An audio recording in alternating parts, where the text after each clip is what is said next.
Hello बच्चों, welcome to my YouTube channel. आज हम करने वाले हैं क्लास 10 की एक्सरसाइज 8.2 का सेकंड क्वेश्चन। सेकंड क्वेश्चन में क्या करना है बच्चों? 2 tan 30 डिग्री अपॉन में 1 plus tan square 30 degree. Choose the correct option and justify your choice. आपने करेक्ट ऑप्शन को चूज करके टिक करना है, उसको लिखना है। कैसे लिखोगे बच्चों? आपने डायरेक्ट वैल्यू पुट करनी है और सोल्व करना है। tan 30 की वैल्यू क्या होती है बच्चों? 1/√3। यहाँ पे पुट कर देंगे हम tan 30 की value 1/√3 upon 1 plus tan square 30। tan 30 की वैल्यू क्या होती है? 1/√3। अब स्क्वायर गिवन है तो इसका क्या करोगे आप? स्क्वायर।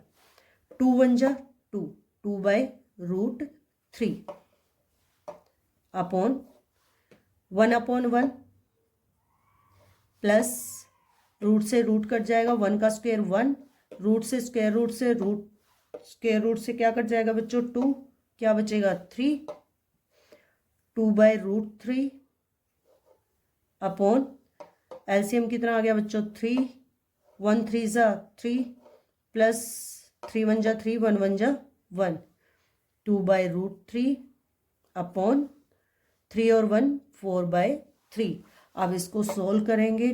2/√3, 3 ऊपर चला जाएगा बच्चों, 4 नीचे आ जाएगा, 2 2 जा 4, 3/√3 इंटू 2। 3 को क्या लिख सकती हूँ मैं? 3√3 इंटू √3 लिख सकती हूँ बच्चों, अपॉन में √3 इंटू 2। √3 से √3 कट गया, हमारी वैल्यू क्या आई यहाँ से? √3/2। अब हमने ऑप्शन में चेक करना है बच्चों कि √3/2 कहाँ आती है। sin 60 की वैल्यू क्या होती है? sin 60 √3/2 होता है बच्चों। तो यही हमारा ऑप्शन होगा, इक्वल टू sin 60। तो हमारा आंसर क्या होगा? Option A is correct. Second part क्या है बच्चों? 1 minus tan square 45 degree upon में 1 plus tan square 45 degree. Value put करोगे। 1 माइनस tan 45 की वैल्यू क्या होती है बच्चों? 1, 1 का स्क्वायर क्या आएगा? 1, 1 प्लस tan स्क्वायर 45। tan 45 की वैल्यू क्या होती है बच्चों? 1, 1 का स्क्वायर करोगे क्या आएगा? 1, 1 माइनस 1 0 अपॉन में 2। और 0/2 किसके इक्वल होता है बच्चों? 0 के। क्योंकि 0 को आप किसी भी नंबर से डिवाइड करोगे तो आंसर क्या आएगा? 0। 2 0 0। आंसर क्या आएगा बच्चों? 0। तो हमारा ऑप्शन कौन सा करेक्ट हुआ? D option. तो आंसर क्या लिखेंगे हम? Option D is correct. Option D is correct. Third part क्या कहता है बच्चों? Third part, sin 2a equal to 2 sin a is true when. sin 2a की वैल्यू 2 sin के इक्वल कब आएगी बच्चों? जब a 0 डिग्री होगा, 30 डिग्री होगा, या 45 डिग्री होगा, या फिर 60 डिग्री होगा। तो बच्चों मैं सबसे पहले पहली वैल्यू पुट करती हूँ, sin 2a। अगर sin a को मैं 0 पुट करूं, अगर मैं sin a को मैं अगर 0 पुट करूं बच्चों, तो 2 0 0 हो जाएगा। sin 0 is equal to sin 0 0 degree. sin 0 equal to sin 0। sin 0 की वैल्यू क्या होती है? 1। sin 0 की वैल्यू क्या होती है बच्चे? 0। 0 इक्वल टू 0। अगर मैं a को 0 पुट कर रही हूं तो बच्चों sin 2a किसके इक्वल आ रहा है? 2 sin a के इक्वल आ रहा है। तो ऑप्शन ए इज करेक्ट। अगर अब हम 30 को भी पुट करके देख लेते हैं बच्चों। sin 2a को अगर मैं 30 पुट करूं, sin 30, यहां पे देखो बच्चों, 32 is 60, sin 30। sin 60 की वैल्यू क्या होती है? √3/2 इक्वल टू 2 इंटू साइन 30 की वैल्यू क्या होती है? 1/2। साइन 30 की वैल्यू क्या होती है? 1/2। √3/2 इक्वल टू 1। क्या ये दोनों इक्वल है? नहीं बच्चे। तो हमारी वैल्यू कब इक्वल होती है? जब a इक्वल टू 0 होता है। कब इक्वल होगी बच्चों? जब ए हमारा क्या होगा, 0 होगा। तो आंसर में क्या लिखोगे, आंसर में क्या लिखोगे बच्चों, option A is correct, A is correct. Next part क्या कहता है, 2 tan 30 degree upon 1 minus ten square 30 degree किसके इक्वल होगा। tan 30 की वैल्यू क्या होती है, वैल्यू पुट करेंगे हम। tan 30 की वैल्यू क्या होती है, 1/√3 अपॉन 1 माइनस tan 30 की वैल्यू 1 अपॉन √3।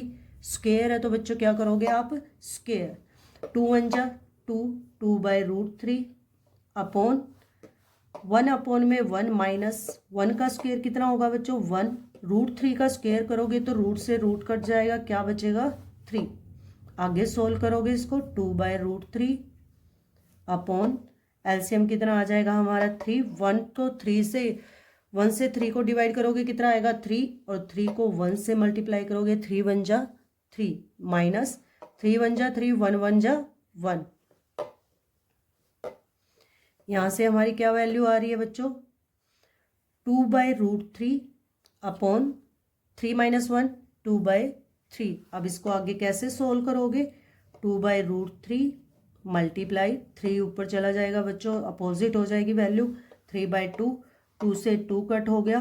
3 को क्या लिखोगे, √3 इंटू √3 लिख सकते हैं बच्चों, अपॉन √3। √3 से √3 कट गया, क्या बचा ओनली √3। अब ऑप्शन में देखो कि √3 वैल्यू कौन सी रेशो हमें प्रोवाइड करेगी। cos 60 कितना होता है बच्चों, 1/2, sin 60 √3/2, tan 60 कितना होता है √3।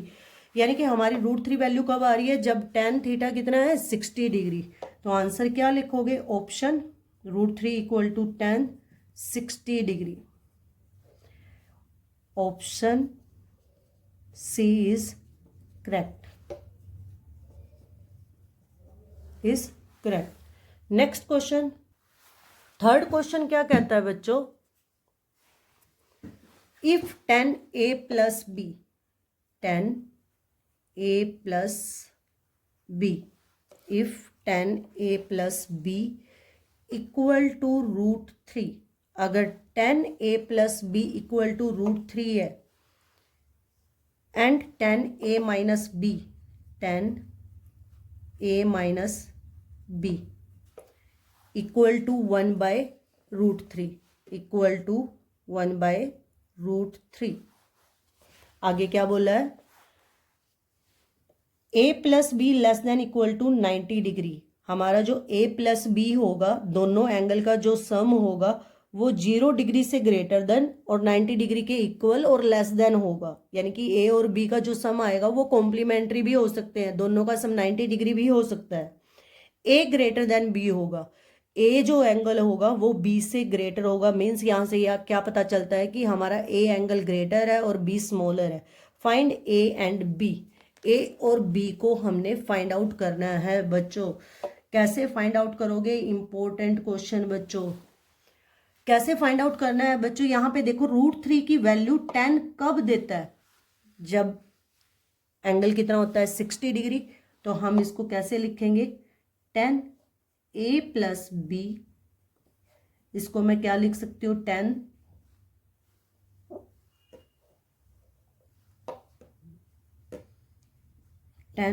60 डिग्री। √3 कब दे रहा है बच्चों, जब एंगल हमारा क्या है 60 degree. tan a minus b, tan a minus b 1/√3 की वैल्यू कब आती है, जब एंगल क्या देता है, जब एंगल हमारा क्या होता है 30 degree.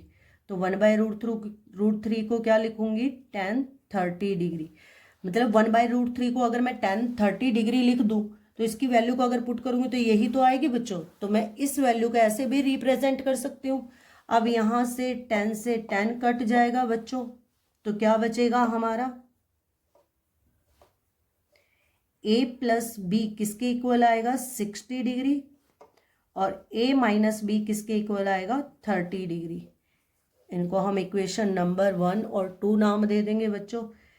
Add equation first and second, add 1 and 2।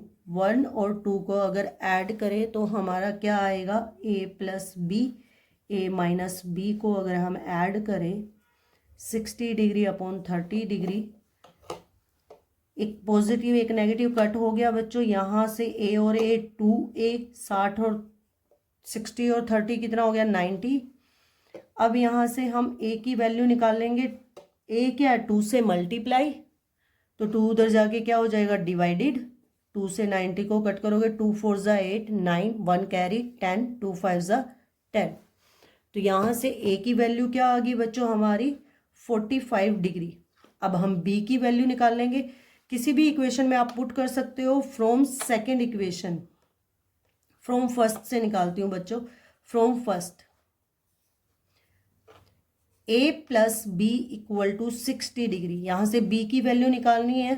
a उधर जाके क्या हो जाएगा माइनस, a उधर जाके क्या हो जाएगा बच्चों माइनस 60 माइनस 45 कितना आ गया बच्चों 15 डिग्री। और क्वेश्चन में क्या दिया है कि जो हमारा एंगल A है वो ग्रेटर देन B है। अब यहाँ से A क्या है हमारा 45 डिग्री और B क्या है बच्चों हमारा 15 डिग्री। तो हमारा आंसर क्या होगा A 45 डिग्री और B इक्वल टू 15 डिग्री। अगर हम दोनों को ऐड करें तो कितना आ रहा है 60, अगर सब्ट्रैक्ट करें तो कितना आ रहा है 30। दोनों एंगल हमारी इक्वेशन को भी सेटिस्फाई कर रहे हैं, तो ये हमारे आंसर क्या होंगे करेक्ट होंगे। अगला क्वेश्चन क्या कहता है फोर्थ क्वेश्चन क्या कहता है बच्चों sine a plus B equal to sine a plus B. क्या बताना है बच्चों इसमें हमने state whether the following are true or false, justify your answers. हमने यहाँ पे क्या बताना है ट्रू और फॉल्स बताना है बच्चों कि ये हमारा ट्रू है या फॉल्स है। यहाँ पे देखो बच्चों क्या आता है, अगर मैं a को, ये मेरी पहली जो स्टेटमेंट है बच्चों ये फॉल्स है। क्यों है फॉल्स क्योंकि ये हर एंगल के लिए सेटिस्फाई नहीं है। कैसे एग्जांपल, अगर मैं साइन को 30 पुट करूं, अगर मैं साइन को 30 पुट करूं और b को मैं 60 पुट करूं तो क्या बचता है तो क्या बनेगा बच्चों साइन 90। ये क्या बन गया साइन 90 और साइन 90 की वैल्यू क्या होती है 1। अगर यहाँ पे मैं a को साइन 30 और b को मैं साइन 60, साइन 30 की वैल्यू क्या आएगी बच्चों 1/2 और साइन 60 की वैल्यू क्या आ रही है √3/2। तो यहाँ से क्या आ रही है 1 प्लस √3/2। तो बच्चों ये हमारी दोनों वैल्यू इक्वल नहीं आती, तो इसलिए ये हमारी जो पहली स्टेटमेंट है ये हर एंगल के लिए सेटिस्फाई नहीं करती। तो हमारी पहली स्टेटमेंट क्या होगी फॉल्स होगी बच्चे। तो हमारा आंसर क्या होगा फॉल्स। नेक्स्ट क्या कहता है the value of sine theta increases as theta increases. यहाँ टेबल में देखो बच्चों, टेबल में क्या कह रहा है हमारा साइन थीटा, साइन 0 पे क्या वैल्यू आ रही है हमारी 0, कितनी आ रही है 0। साइन 30 पे क्या आ रही है 1/2, 45 पे क्या आ रही है 1/√2 और 60 पे क्या आ रही है √3/2 और 90 पे क्या आ रही है 1। मीन्स हमारी 0 से लेके 1 तक वैल्यू क्या हो रही है इंक्रीज हो रही है। तो हमारी ये स्टेटमेंट क्या होगी बच्चों ट्रू, क्योंकि हमारी वैल्यू इंक्रीज होती जा रही है, हमारी वैल्यू क्या होती जा रही है इंक्रीज। तो हमारी second statement second question second part क्या होगा ट्रू। थर्ड पार्ट में क्या कहा गया है value of cos theta increases as theta decreases. The value of cos theta increases as theta increases है बच्चों इंक्रीजेज।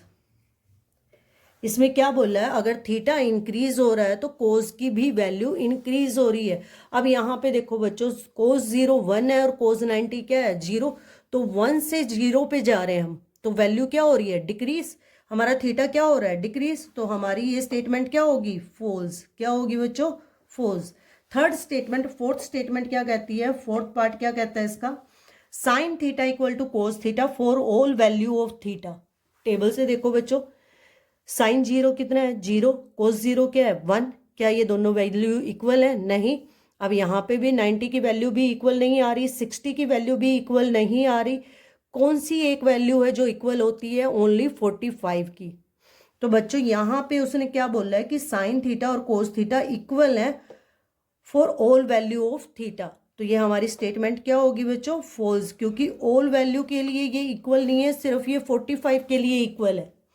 अब नेक्स्ट पार्ट क्या कहता है fifth part cot A is not defined for A equal to 0। For A equal to 0। Tan theta की वैल्यू क्या होती है? 0। यहाँ से समझो बच्चों, टेन ए की वैल्यू क्या होती है? 0। और टेन ए किसका अपोजिट है? कोट ए को क्या लिखेंगे? कोट ए को मैं 1/10 ए लिख सकती हूँ बच्चों। यहाँ पे 10 ए की वैल्यू पुट कर दो, कोट ए 1/0। 1/0, क्या आप 1 को 0 से डिवाइड कर सकते हो? नहीं बच्चे, जब भी डिनोमिनेटर में 0 आएगा तो वो क्या होगी? Not defined. आप 0 को 1 से डिवाइड कर सकते हो बट 1 को 0 से डिवाइड नहीं कर सकते। अगर हमारा 0 डिनोमिनेटर में आ जाता है तो हमारी जो वैल्यू होगी वो नॉट डिफाइंड होगी। तो हमारी वैल्यू क्या होगी? नॉट डिफाइंड, क्योंकि आप 0 से डिवाइड नहीं कर सकते। आप 0 को डिवाइड कर सकते हो बच्चों। 0/1 किसके इक्वल होगा? 0 के इक्वल होगा। बट 1/0 किसके इक्वल होगा? Not defined. किसके इक्वल होगा? Not defined. अब उसने क्या बोला? Cot A is not defined for A equal to 0। For A equal to 0। तो यहाँ कोट 0 की वैल्यू क्या आ रही है? 1/0 which is equal to not defined. तो हमारी ये स्टेटमेंट क्या होगी बच्चों? ट्रू हो गई। अब ये हमारी स्टेटमेंट क्या होगी बच्चों? ट्रू। क्योंकि कोट ए किसका अपोजिट होता है? 1/10 ए, और ए को क्या पुट किया है? 0। तो 10 क्या होता है? 0। तो 1/0 किसके इक्वल हो गया? Not defined. जब मैं ए को 0 पुट कर रही हूं तो मेरा कोट ए किसके इक्वल आ रहा है? Not defined. तो वह यही बात किस में बोली गई है? क्वेश्चन के अंदर, कि cot A is not defined for A equal to 0। तो हमारी ये स्टेटमेंट क्या होगी? ट्रू। क्या होगी बच्चों? ट्रू। तो आपकी ये एक्सरसाइज कंप्लीट हो जाती है, exercise 8.2 according to new NCERT book. तो बच्चों आई होप आपको ये पसंद आई होगी। Please like and subscribe.